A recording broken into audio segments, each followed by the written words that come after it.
One. Hey guys, it's your boy HWH listening to Harry. Hey Harry, how are you doing, guys? How you doing? And I want to jump live quickly. My battery's going to die on this, and I've got to wait a few days, so I didn't bring my charger to recharge the phone. But I want to talk about. I'm going to transition from holistic health into a huge topic called having a soul or having no soul. Because my truth and the truth, but my truth, and some of you may already know, but some of you may not be ready to hear this, even within our communities, is the fact that there is such thing as people born in this reality that have no souls. Oh shit, I've got to calm my friend's call. Sorry about that. Apologize. Okay, so yes, there is such thing, and this is what I want to talk a little bit about. It's a bit of an expertise of mine, and it's only due to experience. Unfortunately or fortunately, the soulless humans, they're real, and they are. I've got a lot of healing to do on myself to present this information correctly to you guys of my experiences with soulless beings that have come into my life.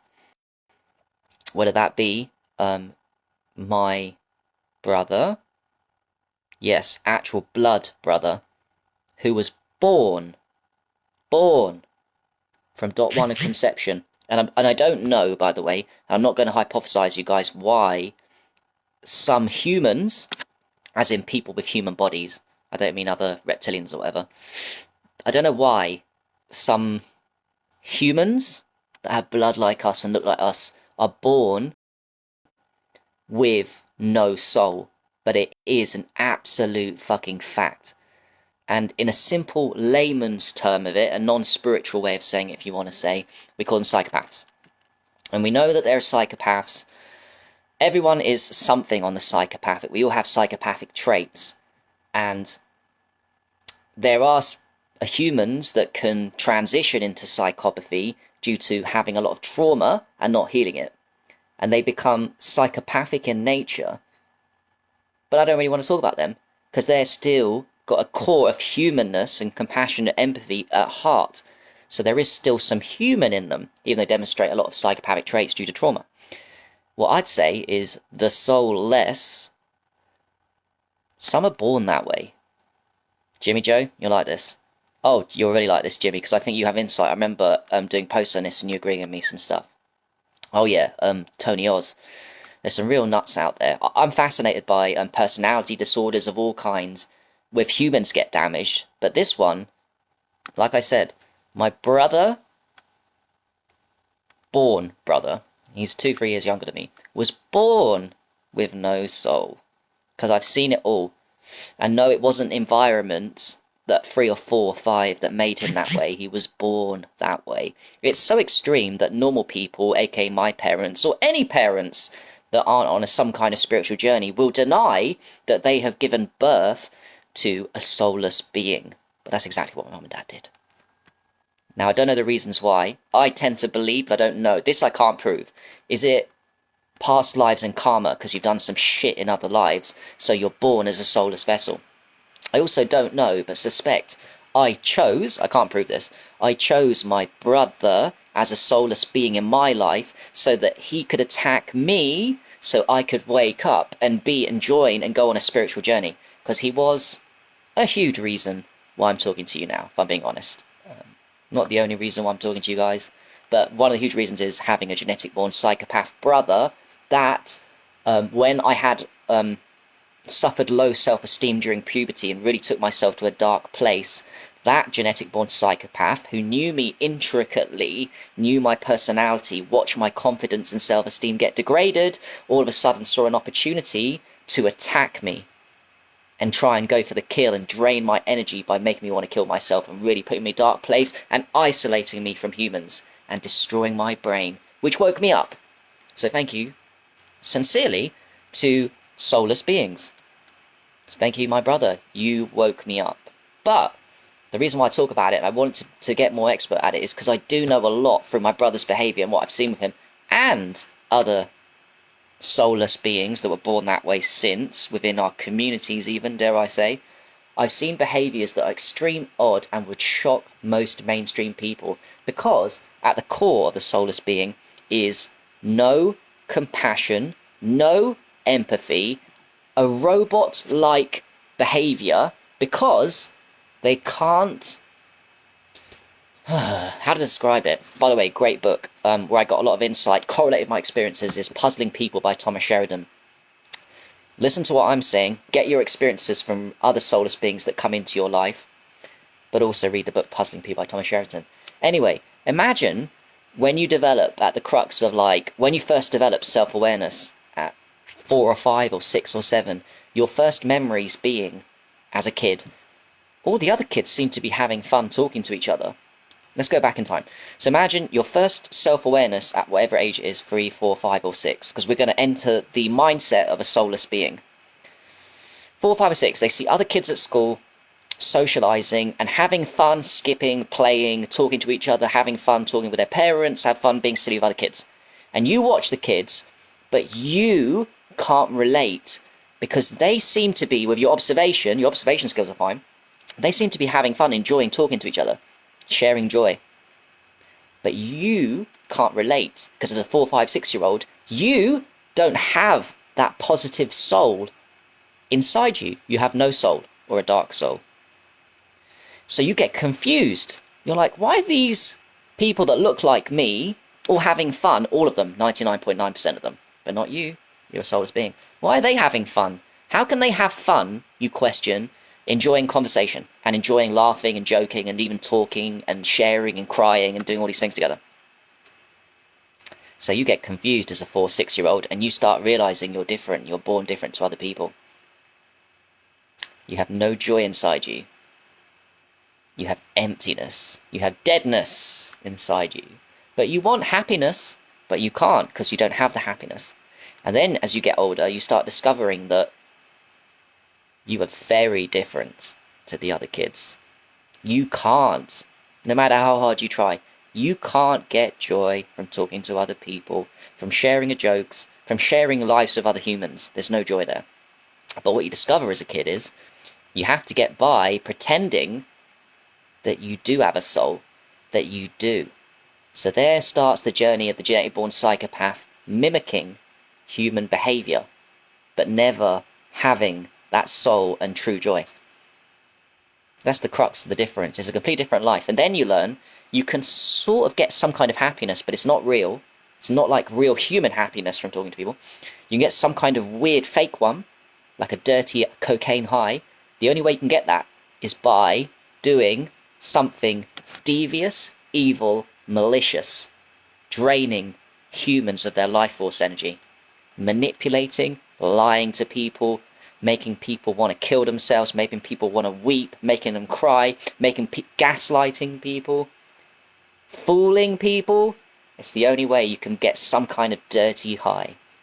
And you live your entire code from when as genetic-born psychopaths, they start getting self-awareness, they live their entire life, mimicking humans, because they know if all humans knew what they truly were, they'd be killed off and kicked out of society by every human.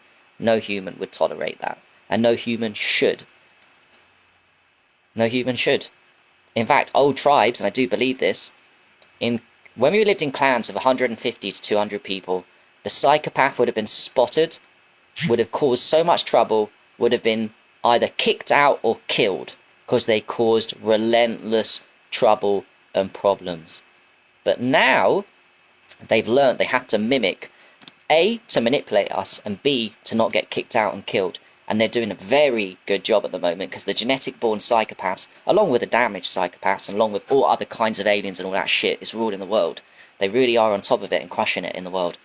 They're doing a great job. And through my brother, I've learned a lot of little insights about the individual aspect, not the collective genetic-born psychopathy, the individual aspect of the robot that fake cries, the robot that can't feel true joy, the robot that can't even have the same level of consciousness as us when we are talking on a deep level of simple.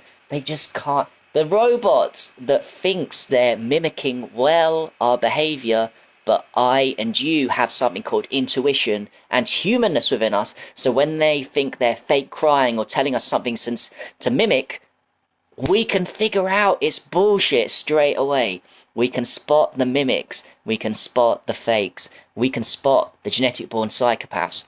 But that can only happen if you trust your intuition and you actually believe that there is such thing as humans that are not damaged, but are born different to you and I. They are born with no heart, with no fire, with no joy from human connection. They have no capacity and they will never fucking change. The biggest mistake you can ever make is thinking someone born a demon, born a negative soul, and that whatever reason, that negative soul has come here to teach humanity. Listen, if you think you can change them and you spend your life trying to change them, that's the biggest fool. They will carry on manipulating you until you fucking wake up and realize you're not dealing with your team. There's two teams in this world. There's one called the light and there's one called the dark. And the new age wants to tell you underneath it all we are all one. Yes, we are, but we're living right now in a war. The light versus the dark. A supreme example of the dark in this reality. I'm not talking about demons in other dimensions that do come into our reality sometimes when we take medicines. I'm talking about in actual this reality, there's humans with skin and blood that work for the dark. They don't just exist in other realities trying to siphon our energy like archons. Those stuff is real. All the time that's happening. But on a more obvious level, the demons, the most obvious level of demons is they actually have human skin. They're actually your friends and your family. Be careful though, because a lot of people make the mistake of calling everyone psychopaths and they don't get it.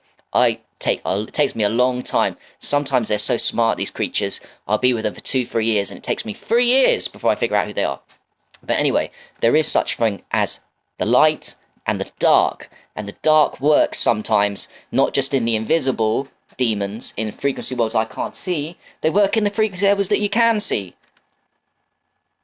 And the worst of all is they infiltrate every spectrum of society, genetic born psychopaths and demons. They're in the gay community, faking being gay. The worst of all to me is they're in the spiritual community, the light workers community, pretending to be light. The ultimate insult. There's pretending to be gay, okay? To me, the worst one is pretending to be the light. And I've met them. Light spiritual workers that pretend to be light when they're full of dark. Those are the ones that really stop the light workers. If you're trying to do light work and you're in our community and you are truly a dark demon soul with human body, you are my enemy. You will never be my friend and I don't care what happens to you. Truthfully, I have no emotions tied. In other words, if you died tomorrow, I wouldn't give a shit. I'll be grateful. Even if I'd known you for 4 years and we've got memories as friends together. Because I recognise you're not human. By the way, this is healing for me. I'm trying to get across healing that I'm doing right now with people in our communities that are demons. That are pretending to be light workers. You're not light workers, you're demons. You stop progress of humanity. But you don't fool me. And yes, you're fooling people, some people that may watch this and loads of people in the community. But like I said, I've had to... My mission here through my brother being a genetic born psychopath is I'm here to... One aspect of me is I'm here to wake people up that they're very real, they're very dangerous. They're simultaneously stupid and smart at the same time. They're smart in terms of how much they trick us and their deviousness. They're stupid in terms of their level of consciousness when it comes to a growth journey. Because they're not on a growth journey. They can't understand human emotions. They can't understand the depth of sincerity and integrity and authenticity that we deal with in our lives. They think we're stupid. They think we're stupid and we're not. They don't get us. And that's because we're the light and they're the dark. The dark can't create energy. It can't feel joy and it has no creative energy. You, as a light soul, can. You can feel creativity and you can feel the God inside you. They don't have a God inside you. They can only harvest and siphon your energy to feel something like what... They're really just jealous. They can never feel what we are. That's what they are. The dark can never feel what it feels like to be the light, so they get jealous. They try and take our energy, and when they do, it never feels like us at our best. It never does. They can never understand it. And whatever reason you think they're dark, they're karma, they've done things wrong, they're going to repeat the lessons, there is such thing as demons and dark forces. I mean, if everyone knew there was demons and dark forces in other realities and in this reality, the world would wake up tomorrow. But they don't, and they can hide. And that's why I make videos and we talk about the demons, the dark. They are very dangerous. They nearly destroyed me. They woke me up and made me a very powerful individual that is going to carry on spreading information of what they're like. It's really a mindfuck. But the biggest lesson to understand, and the biggest, simplest way to understand it is everyone makes the mistake of thinking everyone has a heart at the core and is like them. And how can someone be born with no soul? You are fucking wrong. People can be born. Yes, a little baby. I'm not even kidding you. A two-day-old baby can be born with no soul. Yeah, hard to believe, huh? Yeah, well, it's fucking true. And it will stay that way. And, like I said, they can't be changed. You're wasting your time and wasting your energy thinking, I'll give them hope. I can see they're a demon, but I'm going to change them. No. Do you know that? I'll leave it with this. I don't know, I'm going all over the place this video, but it's a truth to my current state of consciousness. My best advice, if you ever encounter them, they come into your life for a reason. You're being attacked, probably because you need to do the work. You're not looking at your shadow. Because what the genetic psychopaths do is they expose your shadow self. If you don't wake up, if one comes into your life and attacks you, they'll make you see your shadow and wake you up. But the biggest lesson, if you have to deal with them, is run away. Don't fucking stay there and get drained. Run the fuck away from these creatures. That is the lesson. Do not try and get one up. Do not think you can outsmart them. Do not even play games with them. Run the fuck away. Alright, peace.